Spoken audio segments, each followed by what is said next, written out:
자, 이어서 갑니다.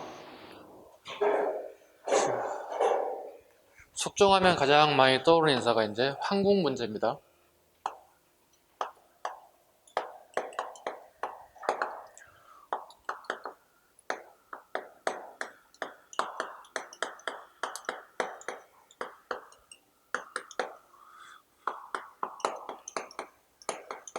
이런 식입니다. 정치판이 바뀌었다. 즉 집권 정당이 바뀌었다는 뜻입니다. 대신에 뭐죠? 상대방을 제거하는 겁니다. 상대를 제거하는 방식입니다. 죽인다는 뜻이 되겠습니다. 그러니까 A가 B가 되고 B가 A로 집권당이 바뀌면 상대당을 완전히 전멸시키는 걸 또는 한국이라고 합니다. 지금은 그렇지 않죠. A 정당이 정권을 잡고 B 정권이 정권을 잡았을 때 상대당을 죽이지는 않죠. 근데 한국은 이런 상태입니다. 첫 번째, 경신한국, 기사한국, 갑술한국 총 세 가지가 있습니다. 자, 보겠습니다. 경신 보겠습니다. 자, 요거 좀 지우지 않는 이유가 여기 있습니다. 자, 현 정태 보시면 마지막 집권자가 누군가요? 궁당이 남인이잖아요. 그대로 설명드릴게요. 남인의 영수가 아까 누구였죠? 허적이잖아요. 자, 아까 허적이 무슨 사건이 걸려있죠? 유학사건입니다. 유학사건의 결과 유학을 함부로 사용하면 되지 않는다고 그랬죠, 그죠? 근데 왕이 이 사실을 알고 허적을 제거하게 됐어요. 허적을 제거했어요. 결과적으로 송시열의 승리라고 보면 되겠죠. 송시열 같은 사람들이 승리가 되겠습니다. 그래서 서인 중에서도 노론인 송시열이 승리하게 됐다. 이걸 경신한국이라 한다. 즉 서인이 남인을 제거하는 것, 서인이 남인을 제거한 걸 우리는 경신한국이라 한다. 경신열에 일어난 큰 사건, 한국이라 한다. 일명 유학사건이 난다. 자, 기사한국 갈게요. 자, 이렇게 된다면 완전히 남인이 제거됐다고 봐야 돼, 그죠? 자, 근데 숙종에 이제 문제가 하나 있습니다. 희빈장씨, 보통 우리 장희빈 이렇게 많이 늘 얘기하죠. 희빈은 후궁들의 어떤 지위를 얘기하는 겁니다. 그러니까 후궁들 지위가 1, 2, 3, 4가 있으면 제일 높은 계급 중에 하나인데 희빈장씨가 숙종과 연결이 됐습니다. 근데 이분은 남인입니다. 남인의 여식이었던 것들 있죠. 근데 남인이 완전히 제거됐잖아요, 그죠? 근데 희빈장씨가 권력을 잡게 됐고 문제는 숙종이 자식이 없단 말이죠. 근데 숙종과 희빈 사이에 왕자를 그때 단어로 이렇게 씁니다. 왕자를 생산하게 됐다. 글쎄 무슨 공장도 아닌데 생산이라는 단어를 많이 썼습니다. 그때는요. 왕자를 출생하게 만들었다. 자, 희빈장씨가 어떻게 기고만장이죠, 그죠? 네, 원래 그 정비는 따로 있어요. 네, 인현왕후라고 따로 있습니다. 인현왕후는 서인입니다. 서인인데 이게 정비입니다. 근데 문제는 자식이 없어요. 자식이 없어요. 정비인데도 자식이 없다는 거예요. 자, 그럼 희빈장씨가 아들을 생산했다면 이 사람은 뭘 하고 싶을까요? 세자책봉을 하고 싶은 거예요. 당연히 왕이 죽으면 자기 아들이 왕이 되기를 원한다는 거예요. 세자책봉했다는 얘기는 넘버 2가 됐다는 거거든요. 완전 딱 도장 찍는 거거든. 누구도 세자에게 감히 근접할 수 없는 상황이 되는 거거든요. 예, 앞으로 왕을 이을 후계자이기 때문에 되게 보호를 많이 받거든요. 자, 희빈장씨가 세자책봉을 요구하게 됩니다. 그런데 서인이었던 송시열이 극구 반대합니다. 반대합니다. 그래서 희빈장씨가 숙종을 꼬드깁니다. 이 영감탱이 보냅시다. 그래서 송시열을 제주도로 유배를 보내게 됩니다. 제주도 유배 보내게 됩니다. 그리고 또다시 일정 기간이 지나서 유배에서 풀려나옵니다. 풀려나오고 전라북도 전주라고 기록이 나오지만 실제 현장 가보면 전주가 아니라 정읍이에요. 그죠? 네. 그래서 사약을 먹여서 죽이게 됩니다. 즉 남인이 서인 노론들에게 복수를 하게 됐다. 이걸 기사항국이라 얘기합니다. 계속 복수죠. 계속 정치적인 복수가 계속 일어나고 있잖아요. 자, 갑술왕국도 볼게요. 이제 갑술왕국. 십인장씨의 가장 큰 문제점이 뭐냐면 이 세자책봉도 문제인데 자기가 정비가 되고 싶은 욕심이 있는 거예요. 정비였던 인현왕후는요 이미 이때 당시에 출궁된 상태예요. 쫓아내버렸다고요. 그리고 자기가 정비되고 싶어 하는 거예요. 정비가 되고 싶어서 이렇게까지 역모를 꾸미는 거예요. 역모를 꾸미는 거예요. 인현왕후 세력들이 우리를 해치려고 한다는 거예요. 자기를 해치려고 한다는 거예요.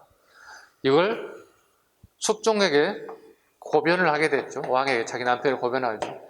이때 숙종은 이 희빈장씨의 고변을 갖다가 거짓으로 판단하고 자기를 역모를 죽여버린다는 뜻입니다. 이 결과 갑술왕국의 결과 희빈장씨가 사약을 먹게 됩니다.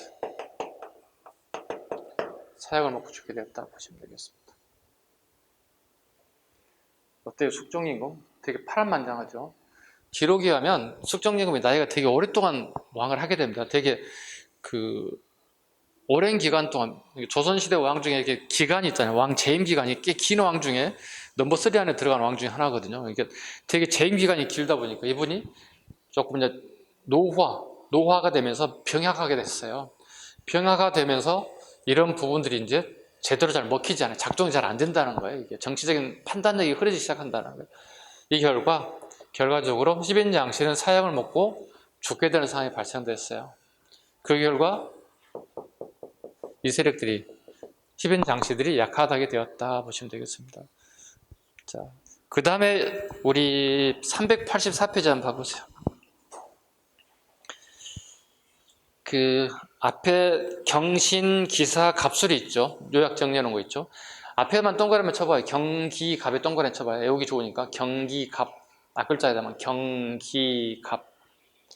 그 다음에 무고옥입니다. 무고옥은 앞에다가 난이도를 좀 올려놓을까요? 무고옥은 앞에다가 난이도가 좀 올라간다. 이게 내용을 거의 물어보진 않을 거예요. 문제는 선후관계를 물어볼 거거든. 경기갑 다음에 무고옥이 나와야 돼요. 그 무자가 이렇게 적으면 돼요. 자, 이렇게 살짝 적어볼까요? 이렇게. 이게 무당 무자예요. 자, 봐봐. 여기는 한울이고, 선생님 보세요. 여기 보세요. 한자를 뜻 풀어주려니까. 이게 무당 무자라고. 여기는 한울을 얘기하고, 여기는 땅을 얘기한다고. 그리고 사람이 앉아 지금 무당이야. 그러니까 한울의 이치를 무당이 땅에 앉아서, 요건 대나무야. 그 무당 점집에 가면은 그 대나무에다가 빨간 리본을 달아놔. 왜? 소나무는 옆으로 가지가 퍼져나가잖아. 대나무는 일직선으로 하늘에 간다는 뜻을 가지고 있어. 굳게 간다. 곧게 가기 때문에 대나무를 뜻한다고. 하늘의 이치를 땅의 무당들이 알아보려고 한다. 그래서 무당 무자를 쓴다고. 자, 무당은요. 무당하고 승려는 배우시다 하시겠지만 사대문이 있죠. 우리 조선의 사대문 안에 들어와서 살 수 있다 없다? 없어요. 무당하고 승려는 사대문 안에 들어올 수 없다고. 쉽게 해서 일종의 직업군으로 본다면 되게 천시받는 직업 중에 하나였다는 거지. 그런데 이 무당을 어디에 들인 거야? 사대문도 아니고 궁궐내에 끌어들였다는 거야. 그리고 첫 번째 부인이었던 인현왕후를 갖다가 저주하는 짓들을 하게 됐다. 이게 나중에 발각됐다. 저주하는 짓은 뭐냐면 이런 거야. 좀 창피스러운 것도 있는데 이렇게 인형을 만들었다고. 사람 모양의 인형을 만들었다고. 이게 인현왕후야. 인현왕후의 인형을 만들어서 여기 저주식으로 한다는 거야. 여기다 봐봐. 이게 선생님이 못이라고 생각해봐. 날카로운 못이라고 생각해. 막 찌르는 거야. 이렇게 무당이 이렇게 인현왕후의 모습을 막 찌르는 형태를 취하는 거야. 일종의 이제 뭐라 그럴까요? 무당들이 하는 거라고 보면 돼요. 이런 것들로 인해서 되게 사건이 커졌어요. 이걸 무고옥이라고 한번 읽어볼까요? 인현왕후 민씨가 죽은 뒤 희빈이 치선당 서쪽에 신당을 차려 민비를 저주하고 자신이 궁중으로 복위하기 위한 기도한 사실이 발각. 무당을 이용하여 결과 소론이 약화되고 노론이 강화되었다. 어때요? 10인장씨 되게 드라마틱한, 좋게 보면 드라마틱한 인생이고요. 나쁘게 표현하면 정치적인 어떤 회오리에 그냥 휩쓸려서 그냥 희생됐던 연인이 되고 말죠. 기고만장한 인생이 되고 말죠. 네, 경기갑이고요. 자, 경종으로 좀 옮겨와 볼게요. 좀 이쪽으로 빼볼까요?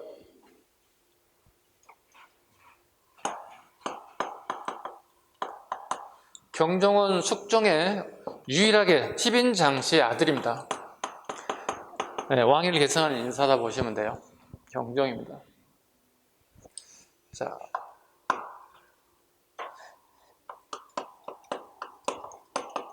신임한국 또는 신임사라고 합니다. 왜냐면 봐보세요. 그 경종은 소론 정권입니다. 그 노론의 사 대신들이 있습니다. 즉 김창집 등 사 대신들이 하나 정책을 끄집어내는 게 있습니다. 뭐냐면 경종이 왕이 되기 전에 얘기합니다.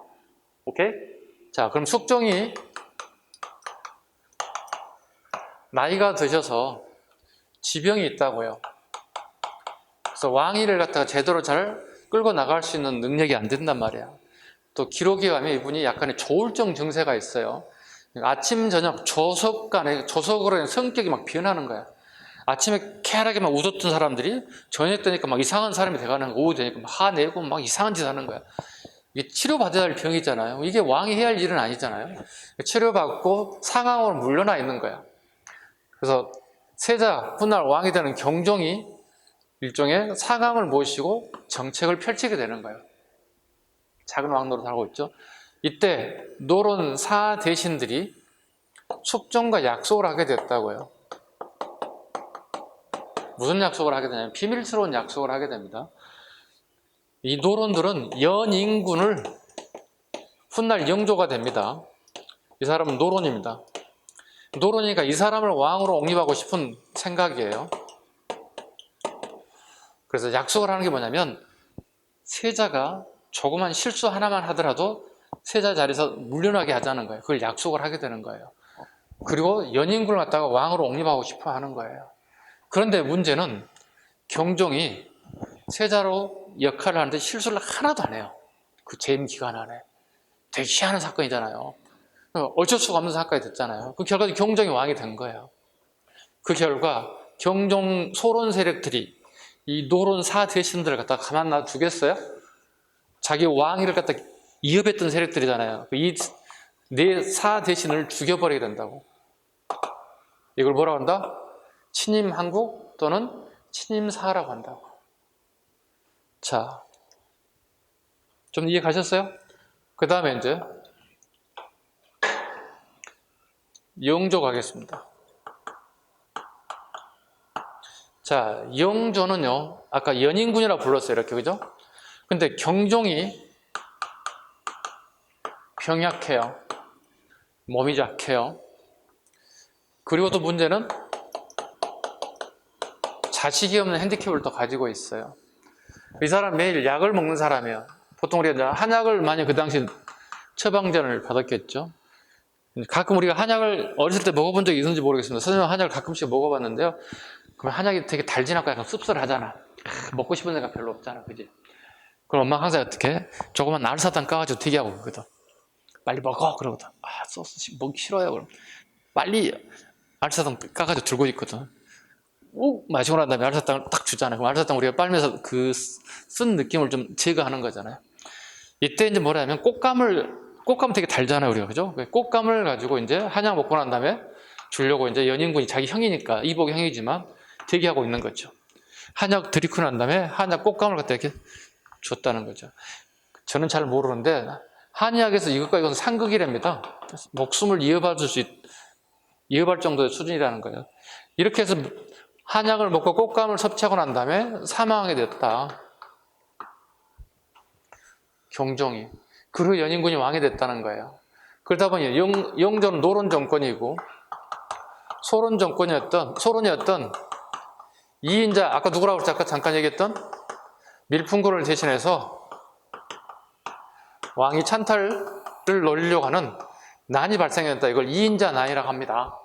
또는 이인자가 충주를 중심으로 했기 때문에 충주의 변 또는 충주의 난이라 이렇게 표현하기도 해요.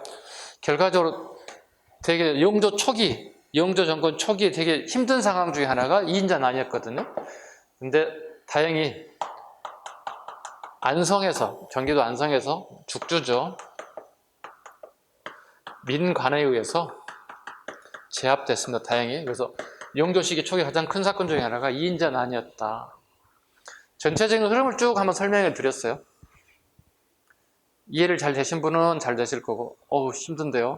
이건 복습하시면 돼요. 힘들다 생각하시는 분들은 복습하시면 돼요. 한 번 들어서 다 이해한다면 참 좋죠, 여러분들에게. 그죠? 복습만이 여러분에게 살 길이다. 됐죠? 자, 이어서 가겠습니다. 어려운 거 좀 지나갔습니다, 이제. 자, 385쪽으로 가보겠습니다. 쉬운 거 가볼까요, 이제? 서원 보겠습니다. 서원과 향약. 첫 번째 보겠습니다. 성리학적 윤리의 보급. 집집마다 가묘를 설치하고 건장하였다. 유교의식에 따라 제사를 지냈다. 가묘에 밑줄 긋습니다. 가묘 보죠.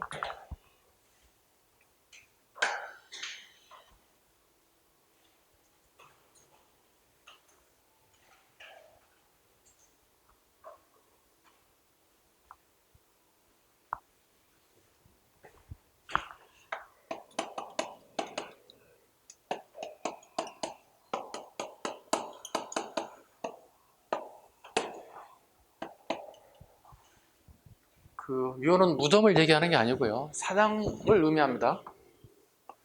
보통 이렇게 집이 이렇게 구성되어 있다 쳐봐요. 그리고 조상님이, 우리 할아버지가 우리 아버지가 돌아가신다면 여기에 조그만 집을 하나 지어요. 그리고 여기에 뭘 할까요? 미패를 모셨어요. 미패를 모시고 제사 지내는 공간으로 만들었어요. 이걸 뭐라 불러요? 가묘라 불러요.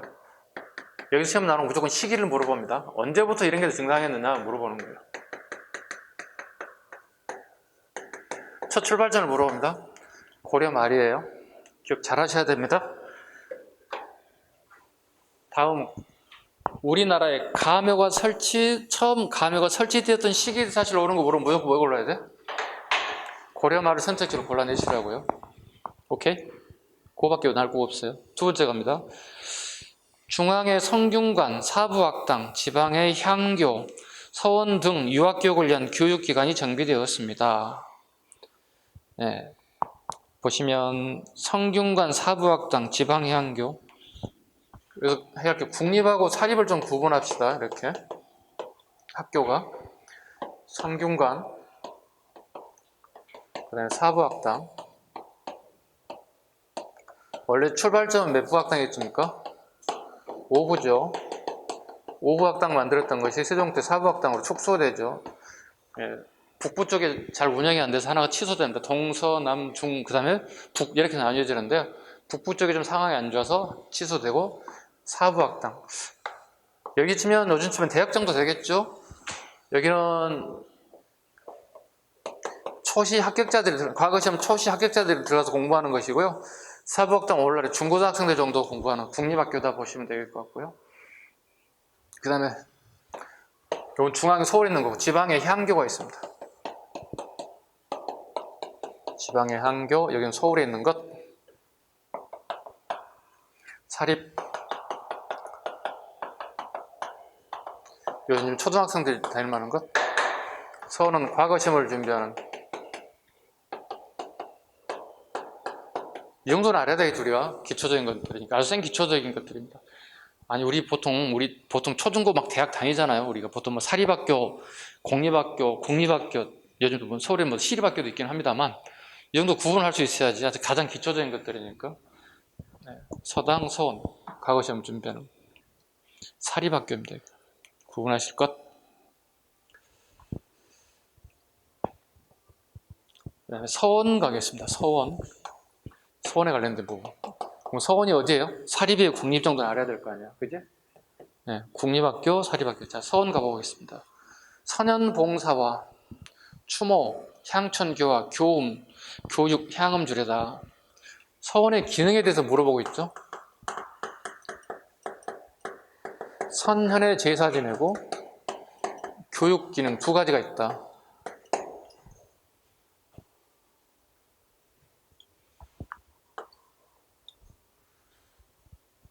서원에 관련된 성균관도 보자. 여기는 성현의 제사 지내고 교육 기능이 있다.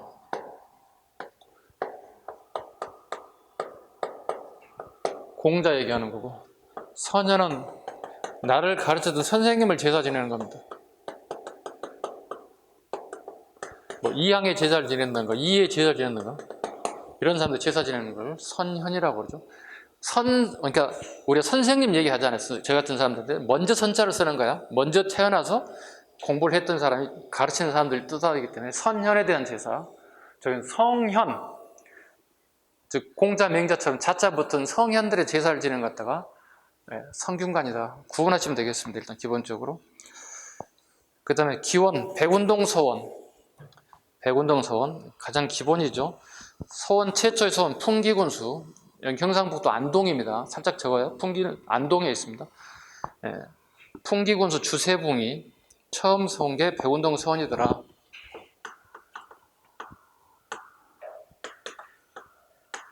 주세붕이. 누군가를 제사 지낼 거 아니야, 그지? 제사 기능이 있잖아. 선현이 누구예요? 누구를 제사 지내게 해서? 안양을 제사 지내게 해서. 도대체 안양이 뭐길래? 우리가 최초로 뭘 가져왔어요? 성리학을 수입해온 사람이잖아. 그래서 고마움을 표시하기 위해서 하는 거죠.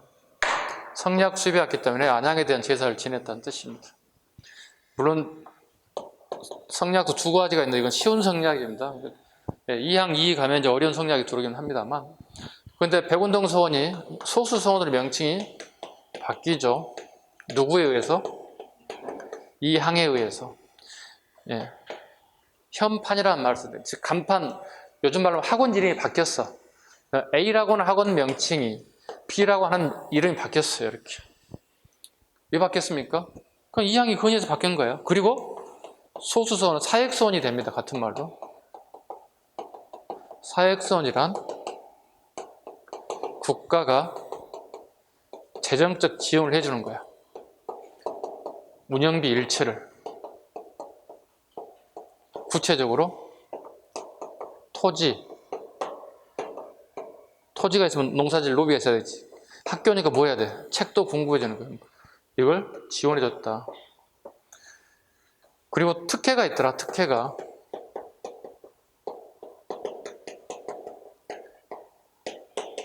면역 면세야. 자, 사립학교잖아. 서원은. 등록금 받아 안 받아? 학생들 좀 등록금 받잖아. 여러분 학원 들어올 때 등록금 내잖아요. 그죠? 학원비 내잖아요. 뭐 한 달에 얼마, 6개월 얼마 내잖아요.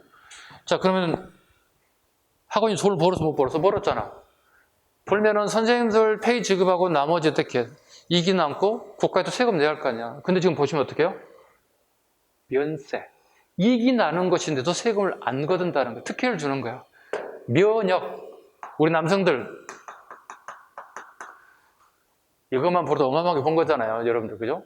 선생님 시기가 3년이지만 여러분들은 지금 18개월이니까 그리 멀지는 많지는 않지만 이거 군대 안 가면 면역을 받으면 얼마나 특혜를 받아요. 봐요. 그러면 서원에 어떻게 될 것 같아? 문전성시가 이루어지지 않을까요? 일단 기본적으로 이 문제 해결되잖아. 그죠? 그러니까 되게 서원에 오랫동안 다니는 거야. 내가 과거에 할 게 하지 못하도록 계속 다니는 거야. 계속 다니는 거야. 면역. 군대 안 갈 수 있잖아요. 계속 다니는 거예요. 이 정도 기본 잡읍시다.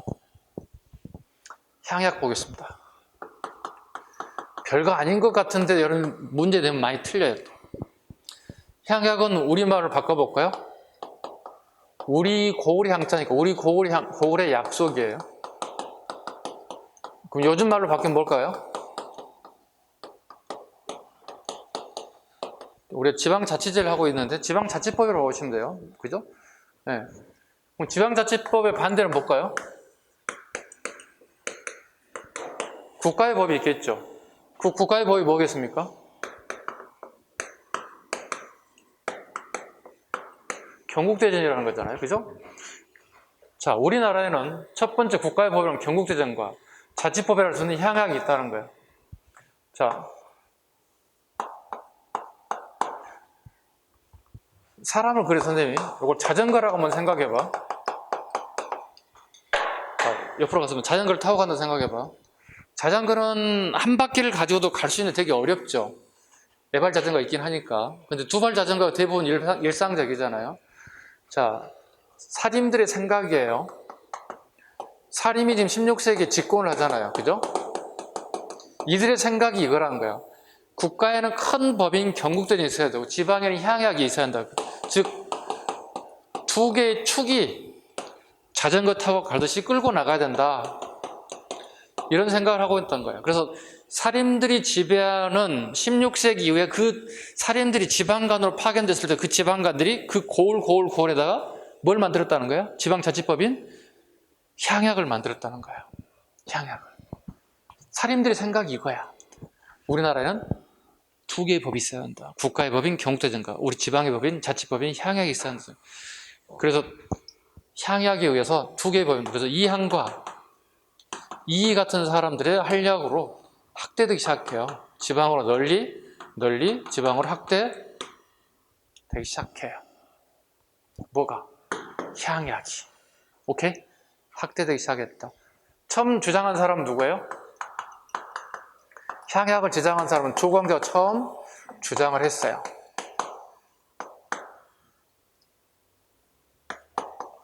처음 주장했어요. 주장했던 사람과 확대시켰던 사람하고는 구분할 수 있어야 됩니다. 이런 거 하나하나가 전부 다 시험 요소들이에요. 되게 쉬운 듯 하면서도 시험 문제를 풀기 위한 요소 부분은 되게 디테일한 부분까지도 공부를 해주셔야 되겠다. 한번 볼까요? 중국의 여시향약을 수정했다. 중종 때 조광조입니다. 이게 첫 번째로 퍼스트예요. 적으로 하면 조광조 퍼스트입니다. 처음. 우리 실정에 맞게끔 전통적 공동조직으로 바탕으로 유교인을 가미하여 만든 규칙이다. 역할, 향촌사회의 풍속, 교화란 말은 남을 잘 못하는 사람들 가르친다는 뜻이죠. 주로 교화, 갱생이라는 단어가 나타나는데요.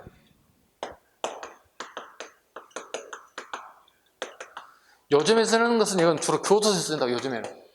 재직권에 들었다가 새로운 사람 만들겠다는 뜻이 되는 거고, 근데 예전에 향약은 이걸 추구했다는 거야. 지금 들으면 어떻게? 일반민들을 뭐로 보고 있는 거야? 동등하게 보고 있는 게 아니라 낮게 보고 있다는 뜻이 예전에 향약에서 본다면. 이어서요. 치안, 질서까지 담당하게 되었다. 사림의 역할, 향약의 조직과 운영을 주도하였다. 사림들이. 그 다음에 향촌을 중심으로 향촌 사회를 완전히 장악하게 되었다. 작은 사건의 경우 재판까지도 행사하게 되었다. 지방간보다 큰 영향을 행사하게 되었다. 자, 봐요. 이 향약을 주로 했던 애들이 사림인데요. 이 사람들은 거의 제지사족이 많아요, 또. 제지사족을 중심으로 운영이 돼요. 자, 봐봐요. 이 사람들이 향약을 주관하는 얼마만큼 파워가 있는지를 한번 보자고요. 자, 예를 들어 봐. 선생님이 인천 출신이야. 근데 중앙에 가서 고위 관료를 하다가 건강이 좀 안 좋아서 지방에 내려왔어. 고향에 내려왔어. 그리고 제지사족으로서 향약을 주도하는 사람이 되었어. 향약은, 제지사족이 향약을 주도하는데 사무실이 있어야 할 거 아니야. 사무실은 주로 유향소라든가 별도의 사무실이 있질 않아요. 유향소라든가 서원 등을 이용을 하게 돼요. 이렇게.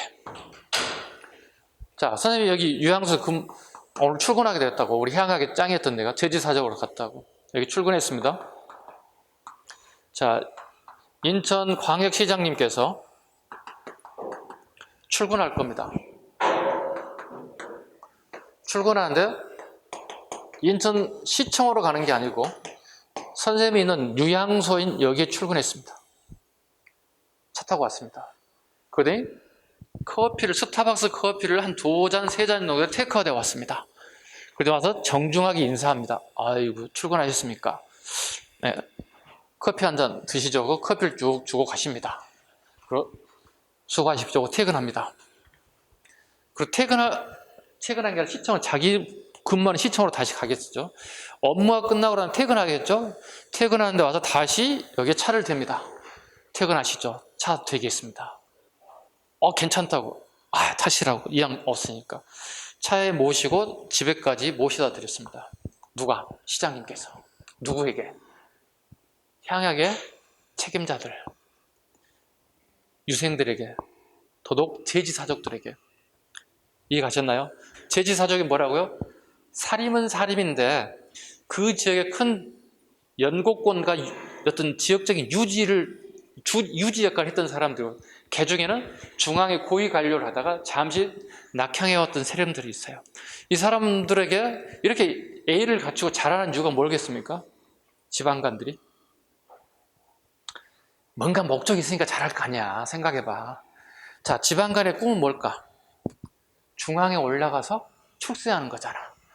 중앙에 올라가 출세하려면 누군가 끌어줘야 올라갈 거 아니야. 다리가 있어야 할 거 아니야. 연결해주는.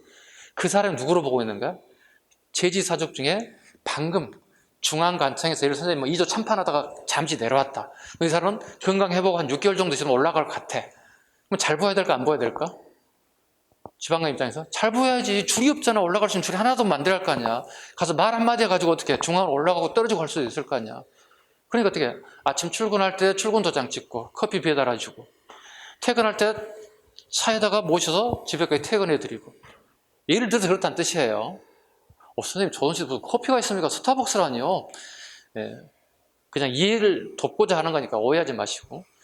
자, 이건 충분히 갔을 거예요. 그만큼 유양소에 해당되는, 서원에 해당되는 이 장소가 그 지역의 유지들이 주로 향약을 위해서 모이는 장소란 말이야.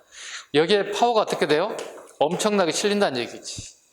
파워가 실리면, 그죠? 누가 약해지는 거예요? 관리의 파워가 약해지겠지. 제지사족들은 파워가 세진 반면에 관리들은 약해진다고. 자, 관리가 약해지고 파워 이절이 세지면 뭐가 되는 거죠? 왕권이 강화되는 거야, 약화되는 거야? 자, 봐봐. 왕이 인천시장을 임명했을 거 아니야. 그지? 근데 인천시장이 여기한다가 쩔쩔 매고 있잖아. 그럼 왕권이 약화된 거야, 강화된 거야? 약화된 거잖아. 그만큼 신권이 강화된 거잖아. 이해 가요? 자, 그 다음에 단어가 있어요. 이제 밑에 봐봐. 지방관보다 더 큰 영향력을 행사하기도 했다. 얘들이. 자, 그런데 문제를 봐봐요, 이제. 영종조 시기가 되면 어떻게 할까? 이 사람들은 왕권 강화돼, 약화돼? 엄청난 권한을 가지게 된다고. 영종조 시기가 되면 어떻게 해요? 누구의 힘이 강해질까요? 지방간의 권한이 강화되고, 대신 누가? 향약이 힘을 잃을까? 계속 유지할까? 향약이 힘을 잃어가겠지. 그래서 지방간이 어떻게 할까? 이 향약도 주도하는 상황이 된다고. 어때? 내용이 중요한 게 아니라 어떤 시기에 뭐가 강하든 어떤 게 약화된지를 갖다 시험에 나온다는 거야. 내용만 달달달 외우면 시험 점수가 안 나오는 줄 어디 있어. 키워드가 저기 있어. 키포인트. 저걸 알아야만이 강화되는 약화는 어느 시점인지 이걸 정확하게 구분해 주셔야 한다는 뜻입니다. 됐죠? 넘겨갑니다. 387페이지로 갈까요?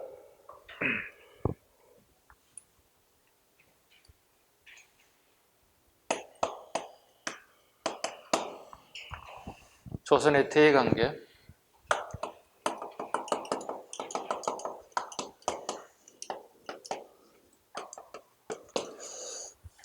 자, 우리 시험 공부할 때 항상 하는 게 잘못 읽어서 문제를 오답을 골라내는 거 되게 많습니다. 여러분 공부하다 보면, 그죠? 우리 하품 모의고사도 계속 보고 계시죠, 여러분들? 가끔 보다 보면 내가 질문을 잘못 읽어서 오게 하는 경우가 있죠. 틀린 경우가 있죠. 대표적인 게 이거예요. 출제자 항상 함정파는 게 이거거든요. 저도 마찬가지 문제를 낼 때 전기의 후기를 쭉 써놓는데 여러분들 아무 생각 없이 읽고 가는 거야. 그래서 다음 조선 전기의 군사제에 대한 설명을 옳은 거 옳지 않은 거 물어본단 말이야. 그럼 전기에 딱 동그라미 쳐야 돼. 왜? 포인트가 거기니까. 내가 이 문제를 푸는데 포인트가 뭐지? 포인트에 딱 동그라미 치는 거야. 또 틀리는 게 뭐죠? 옳은 것도 옳지 않은 것에 꼭 동그라미 쳐주셔야 돼.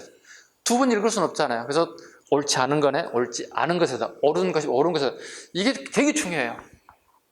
시대를 물어볼 때 조선 전긴지 후기인지, 고려 전긴지 후기인지, 신라의 통일 전인지 통일 이후인지 되게 중요한 부분들이에요. 문제를 풀 때. 문제를 아는데도 틀리는 이유는 그거예요. 자기가 잘못 판단한다는 거예요. 이런 거 마찬가지예요. 조선 전기의 대외관계, 당연히 뭐야, 후기도 또 대외관계 또 있겠죠. 그런 부분을 잘 보라는 거예요. 자, 전기 대외관계 갑니다. 건국 초, 기본적으로 4대 외교입니다.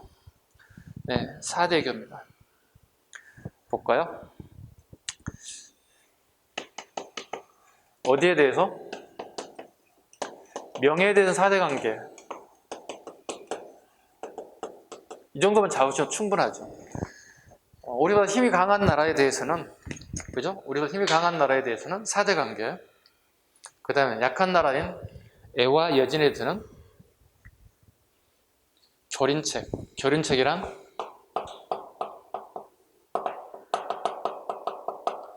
당근에 넣은 채찍이죠.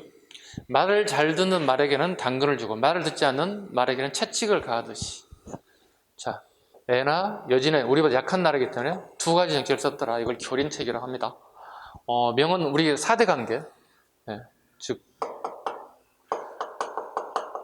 군신 관계를 통해서 양국 간의 어떤 관계를 되게 우호적인 관계를 유지하려고 하는 정책들이다 보시면 되겠습니다. 그 여진과의 관계 볼까요? 사군 육진만 하나 보겠습니다. 사군 육진. 재작년 기출문제가 하나 되게 쉬운 게 하나 나왔죠. 우리 알다시피 세종대왕 때 북방을 개척하죠. 여기가 사군이고 여기가 육진입니다.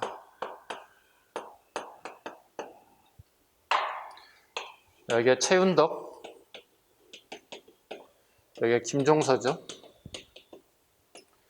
또 정확히 보면 압록강이고 두만강. 그 세종대왕 때 우리나라에 처음으로 국경선이, 오늘날의 현재 국경선이 정해지게 되었다. 이거 시험에 나왔죠. 사군을 개척했던 사람이 누구냐.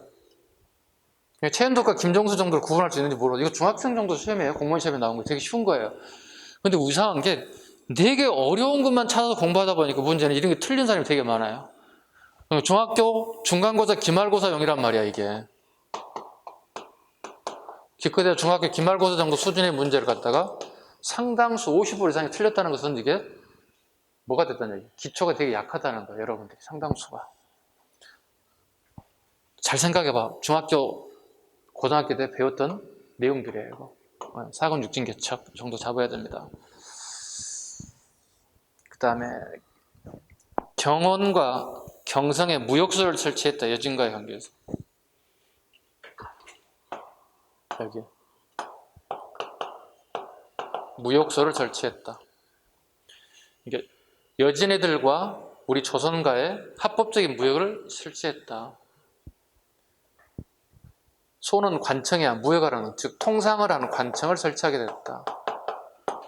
무역에는 두 가지가 있어요. 개시와 후시가 있어요.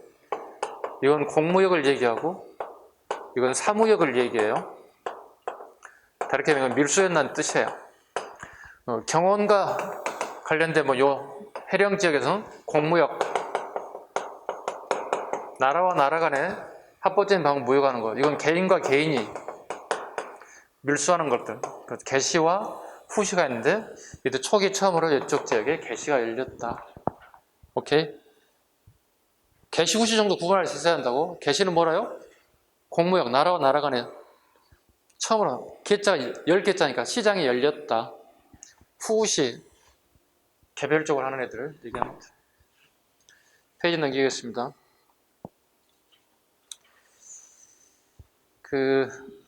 야연사준도라는 그림이 있습니다. 이건 한능검을 준비한 친구들은 봐주시기 바랍니다. 북방 개척 중 관하에서 연회를 열었는데 갑자기 화살이 날아와 중앙에 술 항아리에 꽂혀 모두 놀라워하고 있는데 김종수는 간사한 자가 나를 시험하러 한 것이라며 태연히 연회를 즐겼다는 일화를 묘사한 그림. 누각 안 가운데 앉아있는 사람이 김종서입니다. 이게 칼라 그림을 참 좋았을 때는 좀 아쉽긴 합니다. 김종서 여기 있습니다. 육진을 개척하고 난 다음에 이렇게 비석도 세우게 되고 그 다음에 잔치도 벌였다. 그 잔치장에 화살이 꽂혀져 나오는 모습을 그렸더라. 이런 게 나오면 김종서에 대한 얘기, 육진에 대한 얘기를 답을 고르시면 되겠습니다. 자, 일본과의 교린 정책을 또 보겠습니다. 자, 하단부입니다. 첫 번째 강경책. 이종무의 대마도 정벌 정도만 몇 줄 그겠습니다.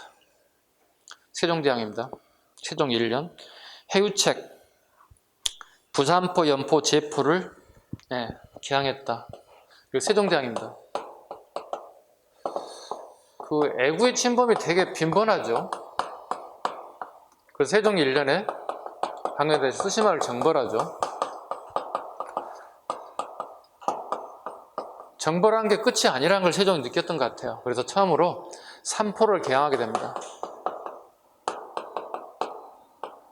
쓰시마 도주하고 약속을 하는 거예요. 당신의 도장을 받은 사람들만 무역을 할 수 있게끔 하겠다. 그렇지 않으면 전부 다 애적으로 내가 다 소탕하겠다. 이걸 약속했어요. 대마 도주하고. 그럼 대마 도주는 큰 두 가지를 가져가야죠. 고난과 책임이 주어집니다. 도장을 받은 사람에 대해서만 삼포에 개항해 줄 테니 무역을 한다. 그런데 도장을 받지 않은 사람이 와서 일을 저지른다면 당신을 내가 책임지게 하겠다는 겁니다. 자, 삼포 봅시다. 정말 쉬운 시험에서 나오는 경우도 되게 있습니다. 부산포, 연포, 제포가 처음으로 3개가 개항됐다. 연포는 오늘날 울산광역시, 여기는 진해시. 지금은 이제 진해시라는 말을 쓰지 않고 창원 통합시가 되긴 했지만 일단 진해. 이것과 구분하라는 게 또 있어요. 지금 현재 헷갈리는 게 삼포 개항이 또 있어요. 강화도약 때 삼포가 한번 개항된 게 있습니다. 알다시피 부산, 원산, 인천. 이거 섞여가지고 출제하면 틀리면은 방법이 없죠. 두 개 구분할 수 있어야 됩니다. 1876년에 강화도가 개항됐을 때 부산, 원산, 인천. 어떤 경우에는 이 연도를 물어보는 경우도 있어요. 약간 더티한 문제이기도 합니다. 그러니까 선후관계를 잡으시기 바랍니다. 부산, 원산, 인천 순서대로 개항되었다. 한 번에 동시에 열린 게 아니라 순차적으로 열리게 되었다. 구분할 것, 이 두 개. 같은 삼포인데 세종대왕 시기에 열리던 삼포와 강화도약 매설대의 삼포가 다르다는 사실. 지문에 아무 생각 없이 가서 읽다 보면 틀리는 경우가 있을 거예요. 분명히 있을 거예요. 출제자들이 이걸 계속 노릴 거거든요. 기초적인 것 물어볼 겁니다. 삼포가 개항됐다. 개해약조 보죠, 이제.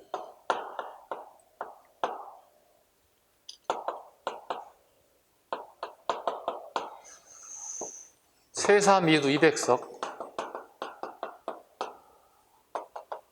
세는 1년을 의미합니다. 사는 줄사자니까 무역량이죠. 1년에 줄 커터량을 정했다는 뜻입니다. 쌀, 콩, 쌀과 콩 도합 200석, 200가마 주겠다는 뜻이에요. 그리고 세견선, 배조 무역선이죠. 50척. 그 다음에 거류 예인 하나 빠져있을 거예요. 거기 아마 거류 예인 60명. 되게 제한적인 무역을 할 수 있게끔 세종대왕이 이렇게 줬다는 거예요. 이걸 누가 다 책임져야 된다고? 대마 도주가. 세종대왕이 얼마만큼 이 정책이 멀리 받는지를 이해할 수 있는 게 약 70년 정도 아무런 사고가 등장하지 않아요. 애국의 침범이 나타나진 않아요. 왜일까요? 세종대왕이 대마도주 약속을 해서 대마도주의 허가를 받은 사람만 오게끔 만들었어요. 그런데 이제 점차 무슨 문제가 발생되냐면 이 양이 너무 적어요. 왜냐하면 쓰시마가 다 바닷가로 이루어져서 주식이 쟤들도 쌀과 콩이란 말이에요. 선생님 쌀만 먹으면 되지 콩까지 먹어야 됩니까? 된장, 고추장, 간장 다 만들어야 돼. 전에들 주식과 우리 주식 꼭 같단 말이야. 그러니까 콩을 꼭 수입해 가야 된단 말이야. 아니 통째가 다 바다인데 무슨 농사 짓고 있잖아요. 그러니까 얘네들은 주로 뭐냐면 옛날로 좀 어로죠. 고기를 잡아서 생선을 잡아서 육지에 가서 곡식과 바꿔 먹는 애들이에요. 화폐가 사용되던 시절이 아니기 때문에 물물교환해서 먹는 애들란 말이야. 근데 본토보다는 부산이 가깝단 말이에요. 부산 통영이 더 가깝단 말이에요. 그러니까 부산 쪽에 수없이 애들이 침범이 온다는 거야. 처음에는 바꿔 먹으려고 왔겠지. 근데 우리 부산 사람들이 바꿔 줬겠습니까? 좀 무지하게 했겠지. 저런 X가 있으면 막 욕했을 거 아니야. 그 다음에 나중에 어떻게 무기를 가지고 들어와서 털로 들어오는 거지. 그래서 경상남도 지역과 부산 쪽에 엄청나게 많은 애국들 침범이 있을 수밖에 없었죠. 이걸 막기 위해서 세종대왕이 만들어 놓은 거예요. 근데 이 양이 너무 적다고 이제 일이 터져나가는 거예요. 자, 오른쪽 가보세요. 삼포해란. 자, 별표합니다. 삼포해란이 별표합니다. 지금 개해약조도 별표해 주셔야 되고요.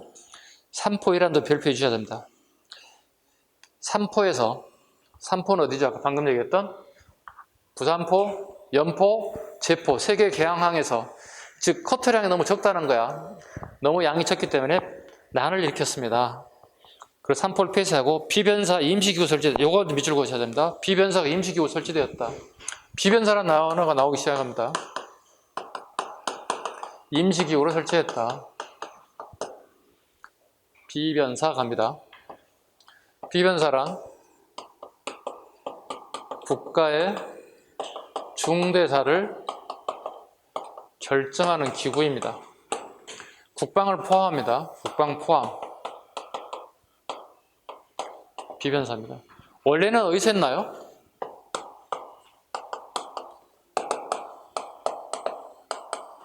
원래는 의정부에서 했잖아요. 영의정, 자유정, 의정 아치들이 했잖아요. 그죠? 근데 그 인사들이 다 어디로 포함되는 거예요? 의정부 요원들이 다 들어오는 거예요. 이렇게. 국가의 중대사를, 특히 국방의 문제가 가장 심각한 문제였겠죠. 그 비변사가 임시기구로 처음 설치되었다. 공무원 시험을 준비하는데 항상 제가 이런 얘기를 합니다. 고려의 국가 중대사를 결정하는 기구가 뭐라고 불러요? 도병마사. 원간섭기에 도평의사다리 명칭이 변경됐어. 그죠? 그 다음에 조선에 오게 되면 어떻게? 영의정, 자유정, 의정 같이 근무하는 게 의정부야. 의정부에서 국가 중대사를 결정하게 됐다고. 그리고 난 다음에 지금 보시면 삼포이라는 계기로 중종 때 비변사가 임시기구로 설치됐다고. 여기서 뭘 한다고? 국가 중대사를 결정하는 기구가 됐다고. 그럼 당연히 알아야 되는 거 아니야 이게? 이건 조선이고. 그죠? 반대되는 개념으로 뭐라고 할까? 도? 병마사가 원간섭기가 되면서 뭐로 바뀌었다고? 도? 평의사다리 명칭이 바뀌었다고. 그럼 당연히 이 두 개가 비교 대상이 돼야 된다는 거야. 그러면 하나만 알고 둘 모르면 안 되는 게지. 아, 고려에는 이런 게 있었고 조선에 이런 게 있었구나. 그럼 비교 대상이 돼야 되잖아. 기본이야 이게. 그러니까 하나만 알려고 하지 말고 비교 대상이 무언지도 우리 같이 잡아주셔야 된다는 뜻이에요. 그래야 공부가 훨씬 더 확대되고 여러분들이 훨씬 실력이 빨리빨리 향상할 수 있다는 거예요. 임신약조 세견선 25척 세사미도 백석으로 제포만 개항하게 됐다. 을묘해변 별표 갑니다. 을묘해변 별표 한 3개 가겠습니다. 국교가 단절, 진간체제가 재성방략체가 됐고, 다 밑줄가 되겠다. 국교 단절, 진간체제 재성방략, 그 다음에 다시 비변사가 상사라, 임시기구에서 상사라 되었다. 을묘해변 갑니다. 자, 설명 가겠습니다. 명종 때입니다. 자, 여기 지도를 한번 그려볼게요. 이렇게 왔다고. 여기가 전라도 서해안입니다. 요즘 더 구체적으로 하면 해남군입니다. 해남은 북평면이라고 얘기하는데요. 이 지역으로 애구들이 침범해 왔어요. 왜요? 먹고 살 게 없으니까 털러 왔어요. 속된 말로. 아니 굶어 죽는 거가 낫잖아. 털어야지 남의 거. 그치? 털러 왔는데 문제는 여기에 조선에 군이 아무것도 안 보이는 거예요. 군인이 없는 거예요. 땅을 짓고 있는 군인이 없는 거예요. 그럼 어떻게? 상륙해야지. 상륙하는데 어떻게? 칼 가지고 나왔을 거 아니야. 그죠? 칼을 들고 상륙을 하게 된다. 군인이 아무도 없으니 상륙하게 됐지. 상륙해서 어떻게 해요? 약탈했을 거 아니야. 사람 죽이고 자기들 필요한 걸 뺏어서 갔을 거 아니야. 여기에 이 인근 지역을 전부 다 얘들이 장악하게 됐어요. 서해안에 한 5개 군 단위가 다 넘어갔어요. 자, 해남, 영암, 강진, 장흥, 강진 이 지역이 다 넘어갔다는 뜻이에요. 봐봐요. 전라도 강군이 왔습니다. 전라도 강군이 진압하기 위해서 왔는데 실패하게 됐습니다. 되게 많이 왔다는 얘기잖아요. 일본 애군들이, 그죠? 숫자가. 그럼 결국 어디까지 옵니까? 서울에서 경군이 파견돼서 진압하게 됐다는 겁니다. 되게 큰 사건이잖아요. 그죠? 이 사건을 계기로 바뀌었다는 거예요. 자, 여기 이제 군사체계가 하나 나온다고, 군사체계가. 자, 진관체제였다는 거예요. 진관체제였기 때문에 일본 애들을 애구를 갖다가 우리가 막을 수가 없었다는 거야. 애구를 막을 수 없었다. 진관체제란 뭐예요? 어디에 배치하는 거예요? 군이나 현 단위에 배치하는 거거든요. 다르게 표현하면 이선에 배치하는 거예요. 이선에다가. 자, 지도 다시 그려보자. 이걸 오늘 더 까먹은 사람도 있으니까. 군 배치 얘기하는 거예요. 군사를 어떻게 효율적으로 배치할 것인가 두 가지가 있다고. 진관체제가 있고 재승방략체제가 있다고. 두 가지가 있다고. 자, 진관부터 보자. 진관은 이런 데 배치하는 거야. 이렇게 군현 단위에다가. 그래서 이걸 또 뭐라고 그러냐면 이선에 배치했다고 하는 거야. 군사를 이선에 배치했다고. 그럼 뭐 돼? 여기가 뚫리는 거야. 서해안과 남해안이 뚫리는 거야. 서해안, 남해안 약탈하는데 군인이 아무도 없어. 그럼 어떻게? 상륙하겠지. 그 자기들 목적을 달성하겠지. 실패했잖아. 그죠? 을매해변을 계기로 진관체제가 실패됐다고. 정부에서 어떻게? 바꿔야지. 보완해야 되겠지. 보완책이 이게 뭐야? 재승방략책이야. 재승방략이 어디게 하는 거야 이제? 뚫린 것이 재승방략 일선이 뚫렸잖아. 그럼 일선에서 뭘 한 거야? 군사를 배치하는 게 재승방략 체계가 되는 거야. 그 봐, 여기 부산 봐봐. 부산의 피해가 가장 크기 때문에 군사 여기다가 10만을 배치했다고. 근데 재승방략이 부산이 깨진다고 또. 임진왜란 때 일본 놈의 새끼들이 얼마? 20만을 붙인다고. 20만이 와서 어떻게 군사 10만을 갖다가 박살 내버렸다고. 그 결과적으로 임진왜란 때 재승방략 체계 성공에 실패했어? 실패했지. 그러니까 아무리 좋은 제도라 치더라도 군사 상대 숫자가 많아지면 군사를 센 애들이 들어오게 되면 어떻게 우리가 실패한다는 거예요. 예전에 어떻게 몸과 몸으로 싸운 시기야. 뭐 세친식 무기가 없던 시대야. 기껏해야 칼, 활, 창. 거기에 일본의 임진을 승리한 요인이 조총이가 있지. 조총까지 들어오니까 우리 승리할 수 없었겠지. 뿐만이 아니라 우리나라의 군사 체제가 실패했던 원인 중에 하나가 일선에 배치했냐, 이선에 배치했냐 효율적이지 못했다는 거야. 그래서 전쟁 중에 어떻게 되는가요? 재승방략 체제를 다시 진관체제로 복구해요. 왜? 진관체제 장점이 뭐냐면 장기전이 가능하다는 거야. 이걸 생각해봐. 인천에다가 2만 명, 부평에다가 2만 명, 부천에다가 2만 명. 그럼 애구가 인천 앞바다로 줬다면 어떻게 2만 명을 격퇴하는데 일주일 걸려. 부평, 부천 2만 명 결제하는데 일주일씩 걸려. 그럼 3주가 걸리지. 그럼 3주 동안 싸울 때 서울에서 어떻게 할까? 국가에서는 군사정보가 들어가겠지. 그럼 중앙정부가 어떻게 대책을 세울 수 있는 기간을 볼 수 있다는 거예요. 군사를 모집하고 군량미를 모집하고 그다음에 저 밑에 있는 군을 끌어다가 대치시키고 되게 장기전을 끌고 나갈 수 있다는 거예요. 우리나라에 가장 승리할 수 있는 전쟁은 항상 보면 장기전이야.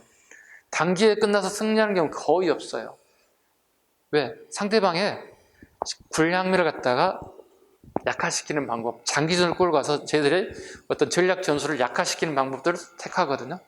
이 정도는 알아야 돼. 진관체제가 뭐고 재승방략체제가 뭔지 알아야 한다고 아셨죠? 이어서 갑니다. 임진왜란 재승방략체제가 다시 진관체제 전환됐다. 왜? 재승방략체제 성공에 실패했어? 실패했기 때문에. 부산에 몇 명이었다고? 군사가? 조선이? 10만 명. 근데 애국가 얼마 왔다고? 20만. 그래서 실패했다고. 기후약조. 자, 이렇게 우리가 애와 상태가 안 좋았음에도 불구하고 임진왜란이 끝나고 난 다음에 광해군 때 다시 교류를 하기 시작했어요. 이걸 갖다 기후약조라 불러요. 국교가 회복됐고 부산포만 개항됐고 부산포에 애관이 설치됐어요. 애관을 설치한 이유는 뭐냐? 제한무역을 하겠다는 뜻입니다. 애관을 통해서 제한무역 해달라. 일본 애들이 물건을 필요한 부분은 애관을 통해서 물건을 수입하고 그 다음에 수출해달라. 제한무역. 이건 뭘까요? 그렇게 원수 같은 애들 갖다가 또 교류를 맺는 이유는 뭐냐면 모르고 있는 것보다는 그냥 끌어들여서 상대방을 알면서 대안을 저는 훨씬 더 효율적으로 판다는 거지. 아니 감정적으로 본다면 그냥 확 때려 죽여도 괜찮은데 나라와 나라 얘기하면 그렇지는 않습니다. 동남아시아 오키나와는 그냥 패스하겠습니다. 통신사 다음 페이지 보세요. 다음 페이지 통신사.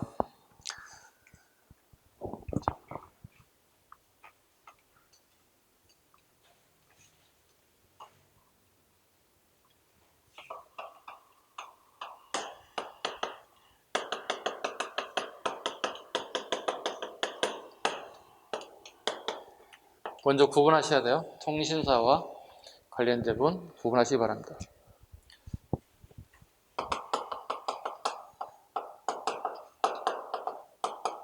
한 12회 정도 파견됐죠. 이렇게. 수신사는 1876년부터 1차, 2차, 3차, 4차에 걸쳐서 자 봐봐요. 통신사는 조선의 문화를 일본에 전파하는 걸 통신사라 불러요. 수신사는 조선이 일본에 가서 선진 문물을 받아오는 거예요. 반대로. 통신사, 수신사 일단 구분하셔야 돼요. 가장 출제자들이 먼저 출제할 수 있는 가능성이 있는 게 요걸 아는지 물어보는 거예요. 통신사, 수신사 구분하는 것. 자, 통신사 가겠습니다. 에도막부의 쇼군이 바뀔 때마다 그 권위를 국제적으로 인정받기 위해서 조선에 파견되었다. 다르게 표현하면 일본의 정부가 군인들이 정권을 잡기 시작하는 걸 막부라고 그러는데요. 즉 군사 쿠데타를 통해서 권력을 잡을 때마다 정당성과 합법성을 갖고 싶어 해요. 그때마다 우리나라에 통신사를 요구하게 됩니다. 통신사 가서 뭘 해주는 거죠? 그 막부 정권의 정통성을 확보해 줄 요량으로 요구했기 때문에 간다는 겁니다. 자, 순조 때까지 총 12회 파견됐습니다. 12회. 예전에 기출문제면 어떻게 매년 파견되었다 이렇게 하는데요. 이건 틀린 점이 됩니다. 다 정리해봤더니 12번 정도밖에 파견된 게 아닙니다. 이건 이미 기출이에요.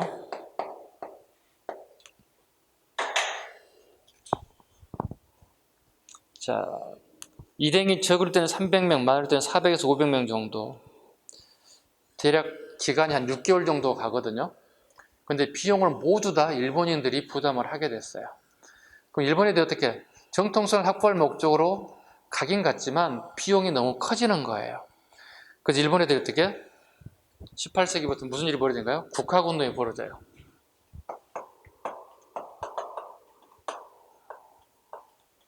국학운동이 우리 학문 배우는 게 아니고요. 지네 거예요. 지네 나라도 학문이 있다고 생각하는 거예요. 뭐예요? 이런 거밖에 없어. 쟤네들은 일본 역사책, 일본 세기 이런 거 있으니까 우리 이거 공부하자. 다르게 표현하면 뭐죠? 조선 거 공부하지 말자는 뜻이에요. 국학운동. 예우, 국빈으로 예우, 조선의 선진 학문과 기술을 배우고자 했다. 관련부는 이런 것들이 있다 정도. 통신사 행렬도 그림을 보셔야 돼. 이거 한능금 보신 분들은 봐야 돼. 통신사 행렬도. 네. 자, 그 다음에 통신사 사료 봅니다. 이건 우리 다 봐야 되는 사람. 일본 사람이 우리나라의 시문을 구하여 얻은 자는 기천 현우를 막론하고 우러러 보기를 신선처럼 하고 보배를 여기기를 주옥처럼 하지 않음이 없어 비록 가마를 메고 말을 모는 천한 사람이라도 전 사람의 해서나 초서를 두어 글자만 얻으면 모두 손으로 이 말을 바치고 감사의 성의를 표시했다.